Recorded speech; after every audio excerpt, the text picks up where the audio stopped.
I want to thank everyone who's joined us. I'd like to acknowledge the Gadigal people of the Eora Nation, the traditional owners of the land on which I live and work. I pay respects to their elders past, present and future, and acknowledge that sovereignty has never been ceded. I'd also like to pay my respects to any Aboriginal and Torres Strait Islander people joining us this afternoon, and you're more than welcome to share the country upon which you're joining us from and the traditional owners in the chat function, which is going to be a pretty great space for you to submit questions. Question time is going to come at the end. Apologies if we don't get to your question. We're going to try our best. And the fantastic Tom Quinn is going to be moderating that. And I'm now going to hand over to Tom, our Head of Policy and Research. Thanks, Tom. Thanks, Monica, and hello, everyone. Thank you for joining with us today. Look, I'm very excited. This is my first discussion group in my capacity as Head of Policy and Research for Beyond Zero Emissions. I joined the organisation a few months ago, but have had a long involvement with Beyond Zero Emissions in a volunteer and board capacity for many years. I guess my broader skill set cuts across many different sectors of the economy, from buildings to energy to households to alternative fuels and the rest. I've also done some, I guess, major pieces in the past, including looking at a major report when I headed up an organisation called the Future Business Council, looking at the boom and demand for sustainable products and services, as well as other work helping establish fiduciary duties and climate change legal obligations for directors in Australia. But I'm very excited today for us to have this chance to talk about residential housing, mainly because it touches on all of us. Every one of us has a home. It's something that we all have various degrees of control over, and I'm very thrilled to be able to open this for a broader discussion with you today after we do some of our presentations. I'd also like to introduce you to the other presenters today. So with us are Kelvin Wicks, who's a member of my team. Kelvin, you may have met at a discussion group back in December, where he presented on unlocking the potential of home energy retrofits on a mass scale. This was derived from our New in Jobs plan work. Kelvin is a researcher at Beyond Zero Emissions with a specialty in retrofits. We're currently doing a lot at the moment looking at Victoria's use of gas in homes, which we might open up a bit in the discussion group later. And Kelvin also originally started with BZE as a volunteer. He graduated from the University of Melbourne with both environmental engineering and building energy efficiency qualifications. And I guess the thing that he really brings is this interdisciplinary approach to the built environment and broader climate solutions. We'll be running you through a bit of our work together. And then we'll be followed by the exceptional Tim Forsey, who I'm sure many of you are also familiar with. Now, Tim, he wears many hats, but I'll give you the blurb and he might go into a bit more. Tim is an energy advisor, researcher, author and engineer. He was trained in chemical engineering, but now focuses very much on sustainable production and efficient use of renewable energy. He's got extensive experience in the field, and including a lot of specialties in the renewable heat and electricity, energy storage and efficiency, and building and home energy. Tim is also a former volunteer, or former maybe current. We've got a lot of volunteers. I'm not sure who's on the current list, but he's been a volunteer with Beyond Zero Emissions and was a key contributor to our stationary energy plan, which then went on to inform a lot of our New in Jobs plan work. I should have mentioned I'm joining you today from Wadawurrung country out in Ballarat, and it's good to see the diversity from all the nations of this land joining us today. So without further ado, shall we jump into it? Kelvin, I think you've got the, Kelvin and I will be co-piloting this, so we'll see how we go. Okay, wonderful. Yep. So look, we'll just be focusing a bit of a scene setting of what the broader opportunities in residential and where the solutions lie. I reckon we jump into it, Kelvin. All right, state of play. This is why residential buildings matter in a climate context. So in Australia, our residential building stock is responsible for about 11% of total emissions. We've got some graphs there on the right that you can see about that breakdown. And this is basically because homes consume two key things. One is electricity, and due to the emissions density of the grid, that generates quite a lot of emissions. And the other thing is gas. Now we'll dive into a bit more of that gas stuff later, because gas isn't a national story. Gas is predominantly a Victorian story, but we can open that up in a little bit more. When we're looking at these emissions, and this is probably going to be a theme that comes through, like there's a few very simple reasons that sit behind most of this. Now, for housing as a whole, about why we have high emissions, and conversely, the solution for how do we get those emissions down, is that Australia in general has very low residential building stock. A lot of our homes are essentially built like leaking cardboard boxes, as opposed to eskies that are airtight.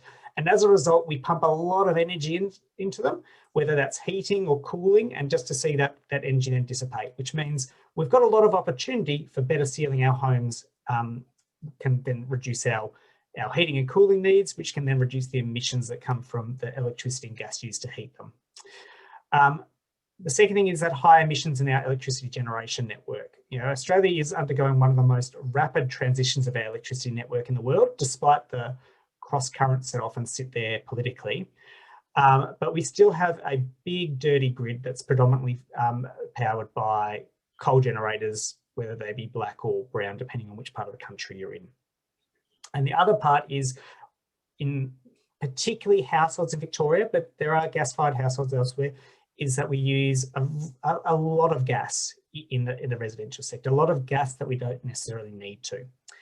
So if we set that as the frame about, this is why emissions exist in the housing sector, we can then start to break down about why, or what are the opportunities to knock each of these things down, and how you and I and the rest of the community can help residential housing do its part in getting our emissions to a safe climate level. Kelvin, do you want to jump on? And I guess the other thing too, and I guess the purpose of this conversation is to look at from an emissions perspective, but there are a lot of other drivers too. And to be honest, for a lot of people, the other drivers are going to be the key things. First off, we spend a lot of energy, a lot of money on energy. We've got some of the average household costs there. And once again, a lot of that's money that you're just basically paying for energy that then's flowing out if you're in the average Australian house, which isn't well sealed, that isn't well insulated. You can see there, we've got some of the stats there on what the average quality of Victorian homes are. We've got a lot of very low rated housing stock, which basically just means they're not well sealed.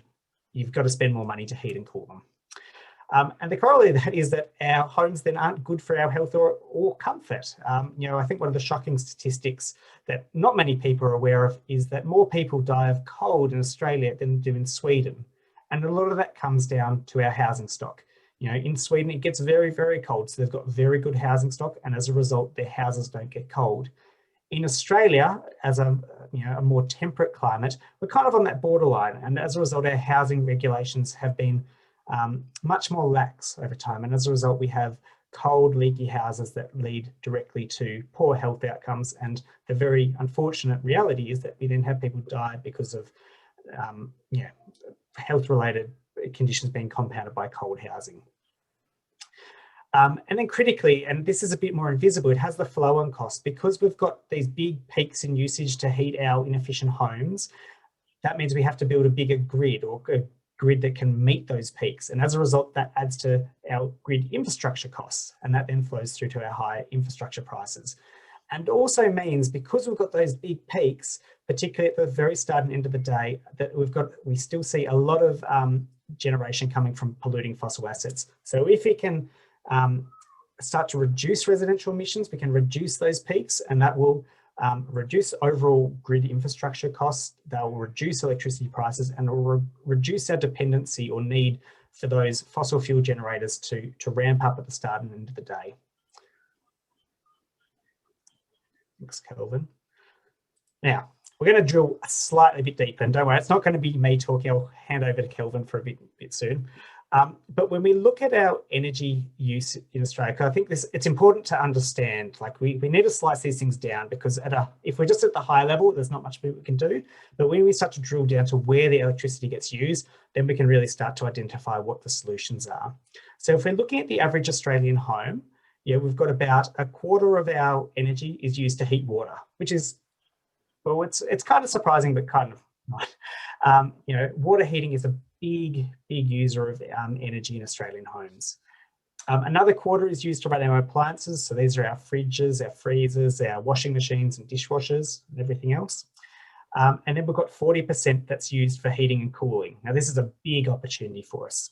And the final bit, which, I suspect these numbers are starting to shrink, particularly on the lighting front, but 5% is used for lighting and 6% is used for cooking. Now, that 5% lighting, that's coming down because these are some figures from 2014, and since that time we've seen most incandescents. Well, you're very, very unlikely to find an incandescent light which uses a lot of energy in a home today. Most of those will now have been transferred into either LEDs or compact fluorescents. But you can start to see we've got a few key chunks there. We've got big energy use in cooking, big energy use in heating. Big energy use in heating and cooling, big energy use in water heating, and then this combined thing of our appliances and our cooking and our everything else. So let's drill down a bit more. And when we're looking at this challenge, like ultimately it comes down to three things. We can solve this challenge by doing three fairly simple yet complex things. One is to electrify everything. So, when we're looking at the gas side of things, there's no reason for us to be using gases in homes. We've got proven mature technology that's much more competitive and efficient in pretty much every single use case for gas in homes. Like all of the main challenge is now, how do we get to the big scale to drive those transitions? The next is to look at how do we quickly increase, make our homes a higher quality and more comfortable. And that comes really down to things like insulation and sealing and the rest. And the third is looking at our homes as energy infrastructure. And this is, we're already well along the pathway here in Australia. Like we've got the highest uptake of solar, rooftop solar in the world, which is amazing. But I think that's just the start of the beginning. That's really just shifted us, households from being purely consumers to now being a mix of both consumption and generation. Now, I think the interesting things are still to come, which is where we start to see much larger uptake of things like batteries and electric vehicles in households, as well as demand response management, which means our homes will start to be this much more flexible generation and consumption demand, which is very exciting and definitely creates, it's a new way of managing our grid, which the relevant regulators are advancing, but it starts to create a lot of opportunities. All right, let's dive into this, and I might pass to you very shortly, Kelvin. Now, as I've said, like probably a few times too many already, with housing, like we've got this interesting contrast where, on the one hand, getting residential emissions down is complex because we've got millions and millions of houses spread across the country with different ownership profiles. We've got renters, we've got public housing, we've got owner-occupied, people with mortgages, people not. You've got the entire mix of income and socioeconomic brackets. Like that side is complex. But on the other side, it's also very, very simple. Like for a household on the electrification front, there's basically three things that we need to do. One is electrify water heating. Second is electrify cooking. And the third is electrify heating, well, particularly heating. And for each of these, you've got established technology that's proven, that's very, very efficient and affordable, that can be rolled out now. Like there's no technical barrier, it's just a rollout challenge. I might pass to you now, Kelvin, if you want to jump in at any point. Yeah, thanks a lot, Tom. And yeah, good afternoon, everyone. So I thought I'd take a step back very quickly, and this is an energy Sankey developed by Sol Griffith, an Australian-American inventor. He's also got some really interesting work on America, and I pulled this because there's some really strong parallels with us and America, and ultimately we're playing this game. We really need to electrify our supply side of things, and we also have to electrify our demand side of things. And when we do this, Australia can go from using about 6,500 petajoules of energy per year to about half of that. And that's where the homes tie in, because we really need to electrify our homes in order to helps solve both this supply problem and a demand side. And it's why I find homes a really exciting opportunity for our solution. Of course, if we're going to, solve this electrification problem, we have to talk about gas in our homes. Domestically, our homes are consuming about 12% of gas in Australia. But as what these graphs are telling us is it's really a Victorian problem. 2/3 is consumed in Victorian homes, predominantly for space heating and water heating. And it's clearly so much more sizable than all the other states. And a lot of this is, climate variability too. And for Victoria, gas is a problem. Residential is the #1 consuming sector, way more than industry, gas power generation and commercial. But of course is why this is, I think, such a great opportunity for solving a range of problems. Fortunately, like Tom has made clear, is the solutions for electrification really are here. They're available, they're mature technologies, and they're often considered the low-hanging fruits of energy efficiency. They're cheaper to run, less energy, really complementary to renewable energy generation, rooftop solar. And as has been illustrated in our Energy Freedom Home booklet that was published by Beyond Zero Emissions in 2013, we showed how that, adopting a reverse cycle air conditioner, which is what RCAC stands for, comparing that to an old gas ducted system, you can save as much as 90%. And this is partly because, if you run one air conditioner in one room, you're not trying to heat the whole house like a ducted system would. If you install an induction cooktop, you can save about 50% compared to a traditional gas burner. Another heat pump technology like our reverse cycle air conditioners is for hot water systems, and they can save also up to about 75% compared to a gas boiler. And you can find a lot more in our Energy Freedom Home booklet. Of course, while we do talk about electrification, we do want to live in really high quality, comfortable homes. Electrification isn't going to solve that whole piece, but they're interchangeable and they play together. Because when you have a more well-insulated home through insulation, draft ceiling and windows, you use your energy better.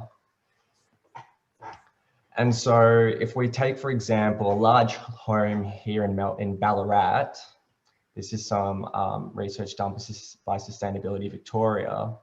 When we compare a standard home today of about 2 stars compared to a new build, which must meet a 6-star rating, you can save about 70% on your energy bills, regardless of what system you're using. And while we would like to lift the standards of all our existing homes to 6 stars, it might not always be feasible, but that shouldn't stop us trying, because every star matters and every star can save 30% on the previous star. And really, I also want to point out is that by 2050, half the homes that exist then have already been built today. And so we can't ignore existing homes. And so when we pull all this together, we have another really great case study from the Energy Freedom Home booklet. This is a Melbourne home.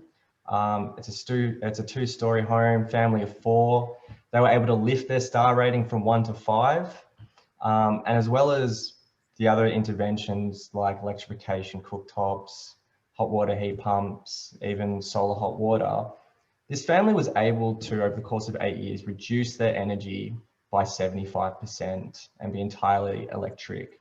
They no longer have energy bills, and that remaining electricity can be met by rooftop generation and balance the flux with the grid.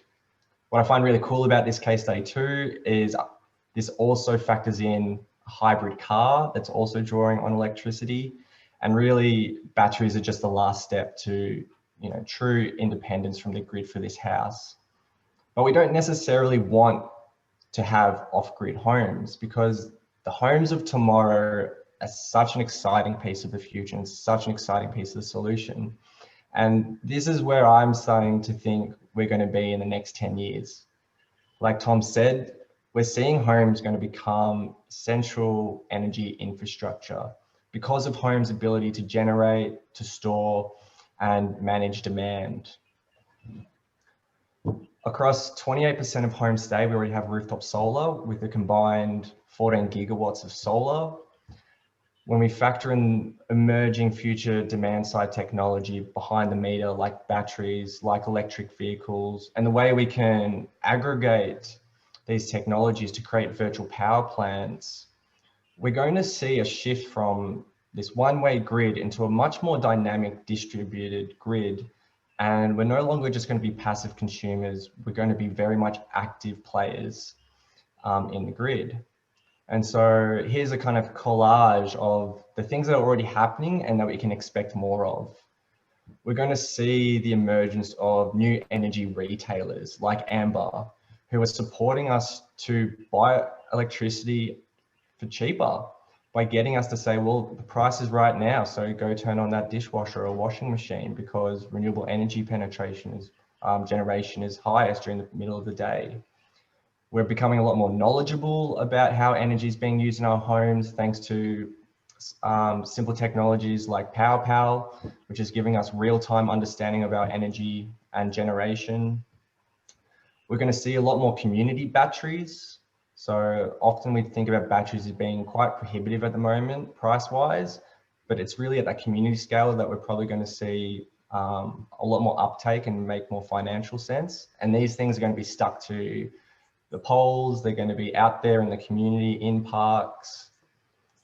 We're also seeing some really interesting developments around how we manage our hot water and that this service might be done outside the home. So ARENA's funding a bunch of trials to understand the way demand side technologies can play a role in the grid and manage, the huge amounts of renewable energy generation we're getting during the day and offset the peak demand. And for example, there's an South Australian trial across 2,400 households where they're going to be managing hot water heat pumps to do just that, to absorb that excess energy during the day and allow that to be used later on and basically load shift. So rather than having all this energy consumed during peak times, like between 4 and 7 p.m, things like hot water can be shifted to the middle of the day.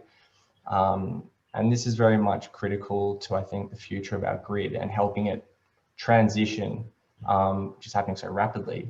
And the last thing, which I think is really exciting, is electric vehicles. Like I said, they're not just going to be about transportation. Every electric vehicle will have a battery. And AMO have done some quick calculations, and theoretically, if we were to replace all the cars today with electric vehicles, the combined storage would equal 9 snowy hydros, which is really just showing the potential of homes to not just address the emissions at the household scale, but help address emissions in stationary energy and also address emissions in transport. I'll send it back to you, Tom.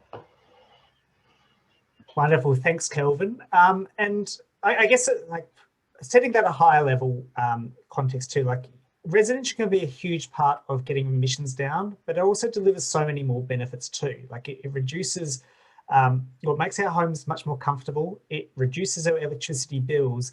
And the other aspect too is it creates a lot of jobs. Through our Million Jobs Plan, we looked at how you can, which was released last year, looking at basically how we can recharge Australia's economy and create hundreds of thousands of jobs. Well, a million jobs is the name of the title, hundreds of thousands of jobs. And what we found is that improving our home energy efficiency is one of the biggest drivers of job creation because it requires the kinds of generalized trade skill sets that we find everywhere in Australia. It requires plumbers, it requires electricians, it requires your home handyman. It's a really good job creator across the economy in a way that it's essentially a win-win-win for everything and everyone. So it's something that we're really passionate about. And I guess too, just a little personal anecdote, since moving to Ballarat, it's been very interesting for me personally because I guess I've operated in this theoretical zone for quite a while. But it's a very different thing when you end up with your own home and you start going, okay, what should I do? And also very gratifying to then apply stuff which, you understand the theory, but then to actually see the impact on you as a person. It gets cold up here, I won't lie, Ballarat's reputation precedes it in that regard. But, classic, 1960s brick veneer house, you'd come out in the morning and your feet would be freezing. Suddenly you put insulation in and your home is comfortable all through the night. You still need to use heating, of course, but it's not that blistering cold where you're feeling it is colder inside this house than outside. And that is very unpleasant. So it's, I think once again, it's one of those things like residential, the opportunities in residential, the benefits are so, there are many benefits to it, and it's so many of them are very simple to do and apply. And I think that's the other thing, which I'll throw to Tim now. But we've essentially got a knowledge democracy in upgrading housing, and it's so gratifying to see all this conversation, and not just questions in the chat, but all the answers. There's a lot of knowledge out there and a lot of opportunity to learn from our neighbours, from others in our community about what they've done with their houses, how to improve. And I think that's something that Tim has been such a driving force behind. But I won't steal his thunder, so I'll pass over to him now. Thank you, Tim. Okay, thanks everybody. I'll try to get straight into the share screen. If I can figure out how to do that.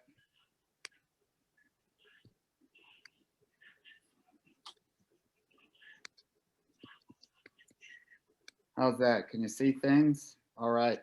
I'll try to get through this fairly quickly, and there's a few things in there that have already been mentioned. But yeah, thanks BZE for putting this all together and giving another opportunity to present later. Last night I was presenting to a Rotary group by Zoom. Tonight I'm presenting to Lighter Footprints group here in Melbourne. So there seems to be a lot of demand for this sort of thing, particularly when it's cold outside. People are freezing in their homes and they want to know what they can do. A little bit about me. You can see there I started life working on my dad's dairy farm.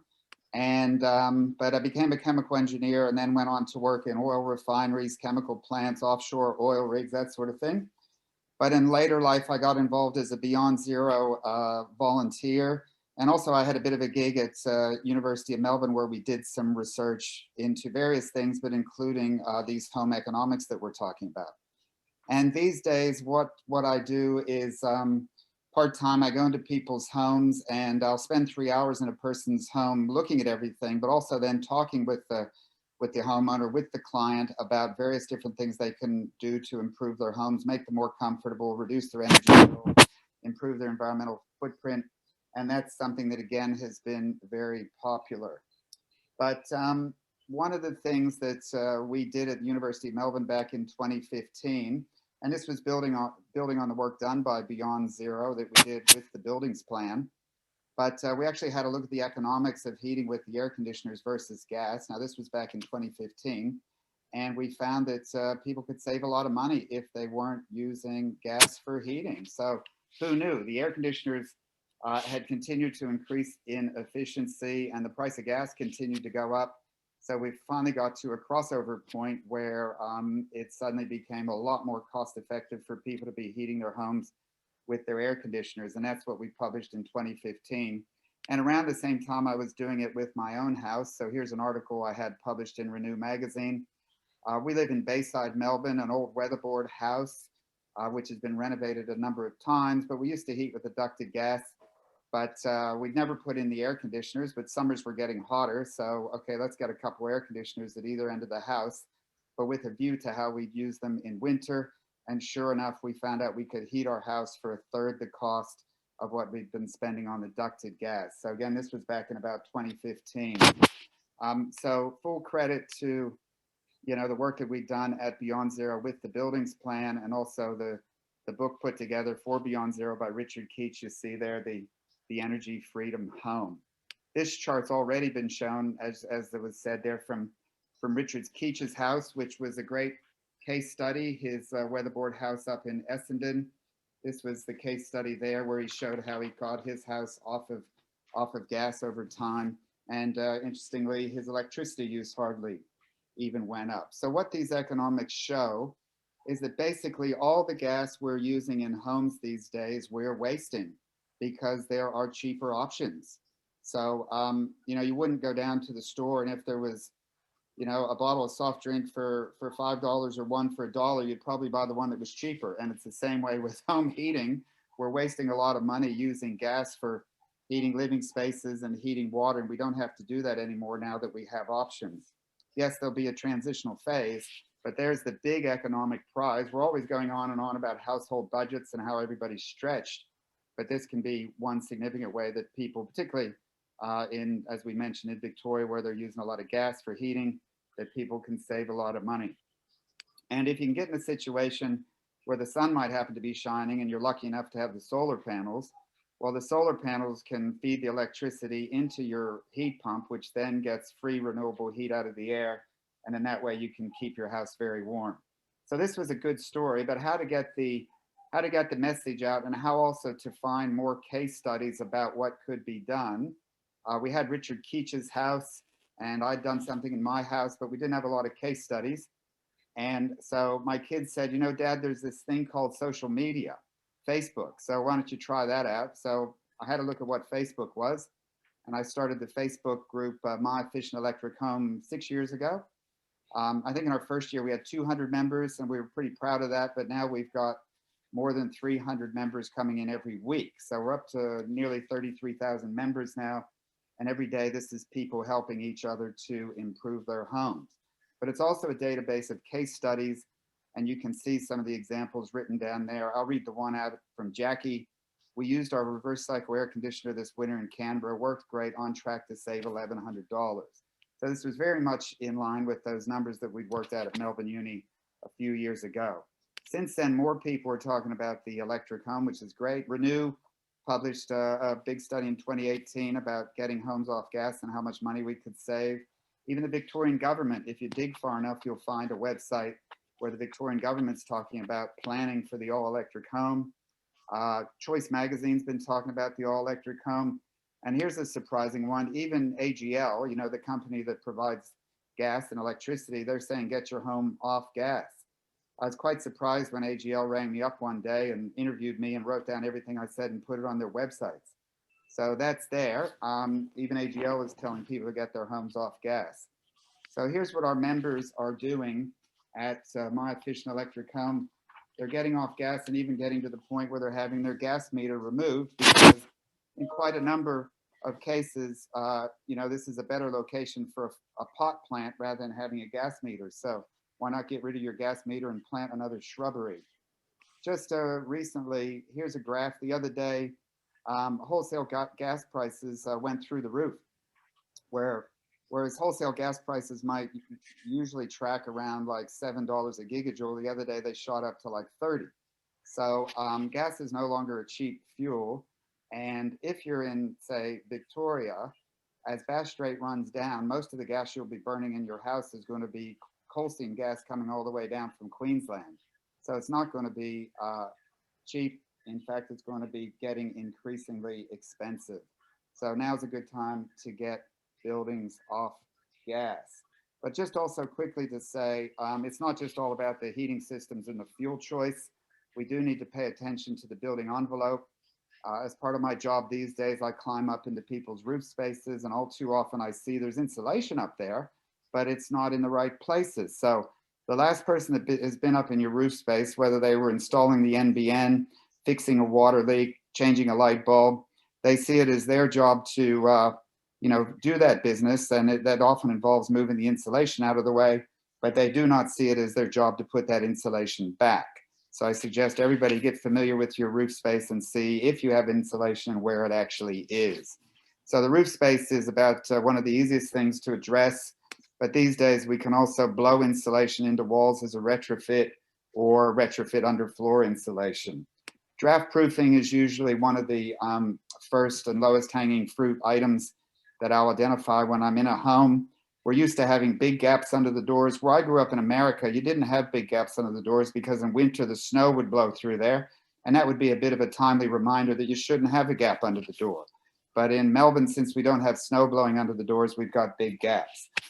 So fix up all those gaps. It's not really what you would have in a modern home. But at the same time, you do need to pay attention to things like moisture management, condensation. Over at the Facebook group today, people were talking about drying clothes in their house. No, we don't need to do that anymore because that just releases uncontrolled moisture into the house. These days, very efficient heat pump condensing dryers exist that contain all the moisture into a bit of a receptacle. And so we don't need to be drying our clothes and sending moisture all throughout the house in an uncontrolled way. The last piece for a lot of homes is the windows, of course, and there's a lot of things you can do with windows. Everybody's heard of double glazing, but short of that, there are various things that you can do with windows. In fact, we had a poll at the Facebook group, and the number one thing that people were doing with windows was to apply bubble wrap.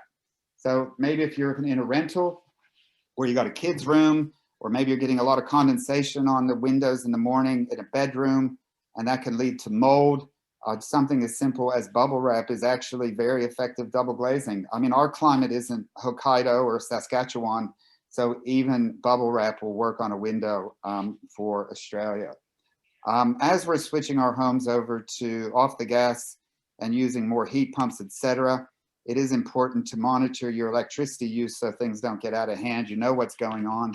I saw some questions in the chat before about using electric resistive panel heaters versus using heat pumps. And there can be reasons to use various methods, but make sure you always have a way to be monitoring your electricity use so 3 months don't go by before you get a big surprise. So monitor your electricity use. And another thing, look after your equipment. This shows some filters in air conditioning units or inducted heating systems. People just do not know there's filters in there. So this is something I go into the house and I say, do you know there's filters in that thing? And sometimes people go, what? And obviously this equipment's not going to be working very well, nor will it be healthy to not understand how your equipment works. So there you go. That's it. A main message for this winter is heat with your air conditioner. More and more homes throughout Australia have the reverse cycle air conditioners, but we put them in there for summer heating. Once summer's or summer cooling, once summer's over, we kind of hide the remote controls away. So I say to people, get out your remote controls, find the heat button, and this is quite likely the cheapest way to heat your house. So that's it. Happy to take questions. Thank you, Tim. Now, speaking of questions, there are an absolute plethora there on the chat. Now, some of them have been answered, and they go back a fair way. So, look, if you've got like, I'm assuming some of these questions have either been answered in the chat or answered in the presentation. So I'll just grab a couple, but if you've got a question that hasn't been answered, just whack it in now and we'll pull out a selection of them so that we can grapple with them. Now, we'll just pull out one, Tim. I might throw to you to start with. There's a question about the thoughts on the current grid being capable of managing a large uptick in electrification. I was wondering whether you wanted to have a first stab at that. Yeah, in fact, I just typed out, it's pretty short, just a 6-page submission to the Victorian government. They're having an investigation. You know, so the Victorian government's pretty much said we will be getting off fossil gas. So, you know, how do we get there? And so they've opened up a consultation on that. And one of the key questions, the only question really I'm addressing in my submission is this specter of, oh, no, you know, this comes from the gas industry. We can't electrify everything because that will, you know, require too much electricity to be delivered, say, on a cold winter night. So what have I come up with? Well, and others, I even see like Alan Pears, I think, is in the meeting here today. So he'd even have more to say. But one thing is I worked out that the other day, Victoria, we did have a peak electricity demand the other day here in the winter of, I think it was, shucks, the number escapes me, so many gigawatts, right? But back in 2011, during a heat wave in the summer, Victoria actually produced and distributed 25% more electricity than the peak we had the other day. So there is some headroom in our electricity system where we have provided 25% more electricity in the past. In my submission, I say, yeah, the gas industry is, you know, raising a lot of fear, doubt, and confusion about whether we can do this. And certainly we need to look at not only the electrification of the homes, but the electrification of the cars. The electric vehicles is going to be quite significant. But as far as homes goes, it need not be such a big deal because homes are really, really inefficient as they are in Victoria. I mean, we've got insulation that's not even in the right place. So let's fix that and we'll see that we don't need as much heating. And people need to recognize that the new efficient modern air conditioners are really just pretty amazing with coefficient of performance up to like 5, or you could say 500% efficient. I mean, we heat and cool our house here in Bayside, Melbourne. It's not perfect. It's an old weatherboard. We don't have underfloor insulation, but it's less than $200 a year for heating and cooling, which just gives you an idea. We're not really using much electricity for that service. There's a few other things I could think of, but you do need to just check that the gas industry isn't just stirring up a lot of fear about that issue. Thanks, Tim. Now we've got another question. Tim or Kelvin, I think either of you could probably answer this, but from Jeff Wicks. Now it's regarding draft proofing. Now I'm sure many people who've studied draft proofing have now encountered, Tim, as you're saying, that condensation problem. But Jeff is asking, like, what are the ways we've got to improve the necessary ventilation once we do that draft proofing? Now, Tim or Kelvin, would you? Yeah, so the saying is that there's uncontrolled air leakage and there's managed ventilation. So you want to minimize your uncontrolled air leakage, and then you manage your ventilation. And that can mean that you open a window from time to time. So that's a way to manage ventilation. There's this thing, to do this scientifically, there's this thing called the blower door test, where they can put a blower on your front door, mask off the rest of the door, turn on the blower, and they try and suck all the air out of the house, and you can run around and find out where all the leaks are. And they can do a scientific calculation that shows, like, maybe your average Melbourne home that has those old wall vents, they got the cracks under the door, they've got some closed up chimneys, they got the evaporative cooling, which costs you more to run in the to have in the wintertime than in the summer, because you lose all your heat out those evaporative cooling ducts. So you can do a blower door test, and you can find an average Melbourne home has 60 air changes per hour. So basically, under windy conditions like we had last night, every minute, all the air is being sucked out of your house and replaced again. Now that can be improved, and this house I'm living in here, or a modern house, if you bought it, and if it was done properly, you might be down around 6 air changes per hour. So there's a factor of 10 improvement. And then if you go further, there's the European passive house standard, where they build a house that basically has a plastic bag around it, and they're aiming for 0.6 air changes per hour. So another factor of 10 improvement. Now, when you get as low as 0.6, you really do need a 24/7 mechanical ventilation system, because you're living in a plastic bag. But in a home that's, of a more normal standard, there will be air leakages, so you don't need to worry about your ventilation every minute. But yeah, from time to time, crack a window open, but also keep track of your moisture.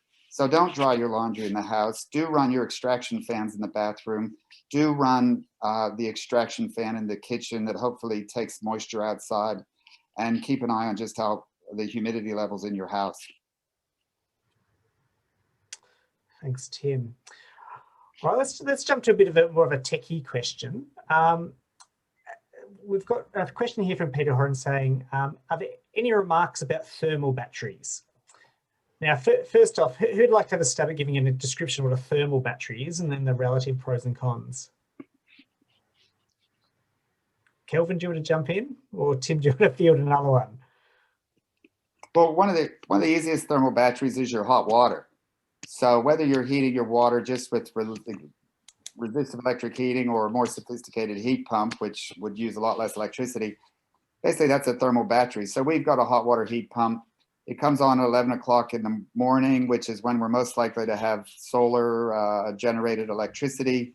Only takes about 1,000 watts, runs for 2 or 3 hours, and then it's finished for the day. And that's all our hot water. And so we can have shower 24 hours later, probably 48 hours later if we had to, and there's still hot water there. So that's a way to store energy. So we will be seeing that with all the solar PV out there, there's almost too much solar PV in some cases in the middle of the day. So you might as well use that to heat your water there. That's a thermal battery, and you're good for 24 hours. Similar things you can try for space heating for your house, but that's a bit trickier to make sure you're going to get any value out of it.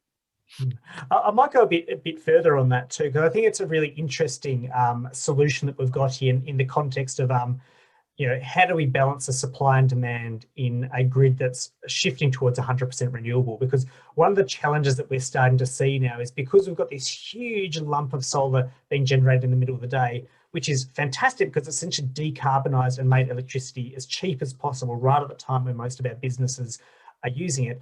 But we're getting to that point now where the demand is getting outpaced by the supply. Now, if we look back to the old grid that we had with its central generation, the reason why most of our old electric hot water units switch on in the middle of the night is because, one, that's when electricity was cheap, but two, it also created that stable set of demand to keep those big old coal units chugging.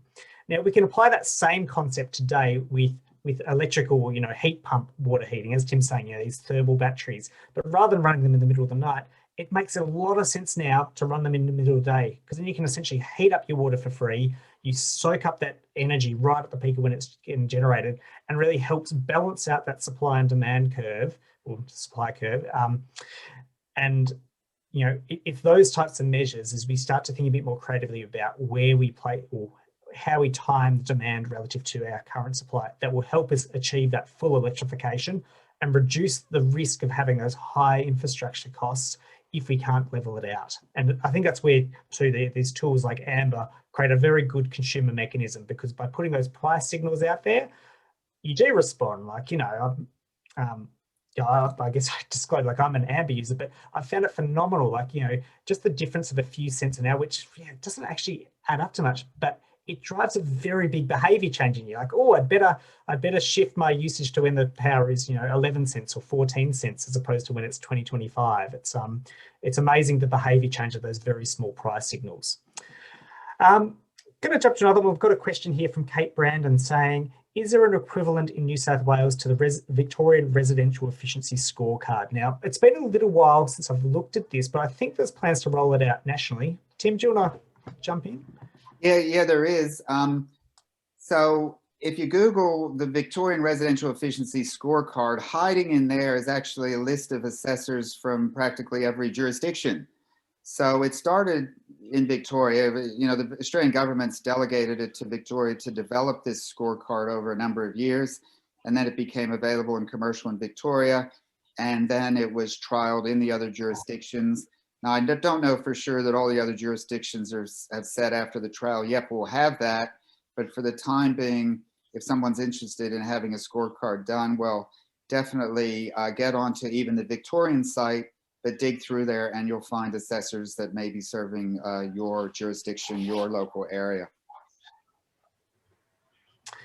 Thanks, Tim. We've got another question. This is a question from Wendy Cox saying, any comments on switchboard capacity as the barrier for some? Now, I know this is a very real barrier. In fact, I was chatting with Alan Pearce, which I think he's on the line, recently about this. I think it's a very good one. Basically, as we electrify more, it creates greater demand sitting there in our meter box, and sometimes our current meter boxes just aren't sufficiently sized. I think there's some of the solutions going to lie at the technology side, where the technology providers, say for induction cooktops, look at how they can essentially scale down the electrical demand of these cooktops so they don't require three-phase power, and that will reduce the demand. But I'm interested, like Tim, I'll just throw to you once again, like, are a lot of the members on my efficient electric home encountering this, and what are the approaches? Are there any approaches, or is it one of those challenges that sometimes is just part and parcel of the full electrification? Sorry, I just got distracted by a barking dog. I don't know if anyone else wants to try and chip in on that one. But certainly, yeah, this and every other topic is covered in depth at My Efficient Electric Home, but the place has got so big now, it can be hard to find the relevant conversation. Those Facebook groups are searchable databases. If you get lucky, you can type a keyword into the search function and find what you're looking for. And could I just encourage everyone, if you are interested in this, please check out Tim's Facebook group. It is excellent. And I guess on behalf of the moderators, use the search function first. That there is a phenomenal number of questions there, but the search should hopefully bring up, if you're asking a question, the odds are someone else has already had that same challenge and asked it, and probably a dozen people have come up with a different answers.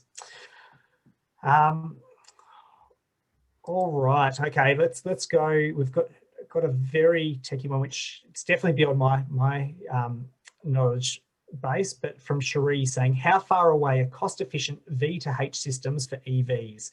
They're around 10K now, which is, yeah, I agree, that's a bit too expensive. Do we have, Tim or Kelvin, do either of you want to field this, or do we have anyone in the broader group that'd like to chip in with their thoughts or views on this? I reckon. No. So we've got someone jumping in, but I can't see your face, so I can't introduce you. Oh no, we've got someone that's just unmuted. Anyway. Kelvin, did you want to jump in? No, that's right. Thank you. All right, we'll take that one on notice. How about, please feel free to hit us up afterwards or on the Facebook page. All right. So we've got another, so I'm just trying to find the latest question. Unless, Monica, you've got one there that you want to throw in.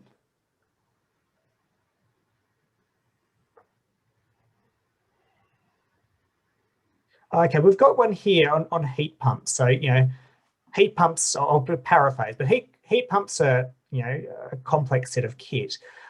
What is their average life expectancy, and are they expensive compared to, say, gas hot water cylinders? All right, so I guess we're talking about hot water heat pumps there, because people need to realize their refrigerator is a heat pump. You know, it succeeds with using a refrigerant cycle in pumping heat away from the food back out into the kitchen. And then your air conditioner, reverse cycle or not, it's a heat pump. In summer, your air conditioner is pumping heat from your lounge room outside. And in winter, your reverse cycle air conditioner pumps heat from outside inside. And then you can use the same technology to heat your water. So does a heat pump have to be considered to be a sophisticated piece of technology? I don't know. Your fridge is a heat pump. How long do fridges last? Pretty long time.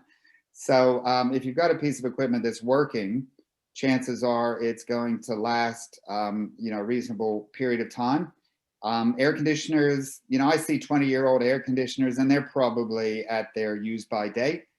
And often it has to do more with things like people say, well, the remote control doesn't work anymore. I mean, it's almost like, you know, getting a new car because, you know, the electric windows don't work anymore. And in fact, that's why some people do get new cars, because the electric window doesn't work anymore. And you find that sort of thing, like with some air conditioners, the bits and pieces are starting to fall off. The thing still produces some heat and some cold, but it may well be time to upgrade because you can get something that's a lot more efficient as well. For hot water, you do have the other complication that you have the hot water tank. And so eventually it could fail. But there are heat pump hot water systems that have stainless steel tanks. They can last a long time. And even the ones that have, you know, anode protection for corrosion, they can last a long time as well. So if we go back in time, you know, 15, 20 years, when perhaps hot water heat pumps first came to Australia, there were some duds and there were failures. And for that reason, some of them, you know, it did get a bit of bad reputation amongst some plumbers. But that said, sometimes I'm out there and I will see like a quantum hot water heat pump from 2008 that's still ticking over, doing fine. You know, we bought our Sandon hot water heat pump probably about 4 years ago. It's been fine. How long will it last? Yeah, until we get a track record of 20 years, we don't really know. But we don't have a lot of examples at the Facebook group of these things causing problems. Most people seem to be happy with what they've got. Thanks, Tim. We've got a question from Paul Binstead who's saying, how much difference does double glazing make? Now, I think that's interesting because there's probably different elements to the difference. Like we could be looking at emissions, we could be looking at comfort, we could be looking at noise. Like, and I guess it makes a difference in all. But like Kelvin, I'll just throw to you for a change so you get some airtime.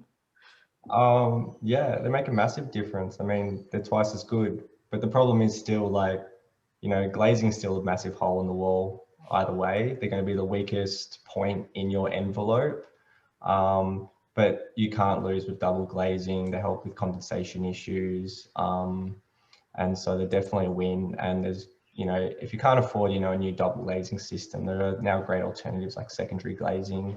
I still remember being at uni seeing a video of someone putting a blower torch on a single glaze pane versus a double glaze pane, and you know, you could actually like visibly see the rate of heat loss through a single glaze pane over a double glaze pane. It's definitely a lot worth it, very much in the long run. And like all these things, when it comes to envelope improvements, they sit in the home for decades.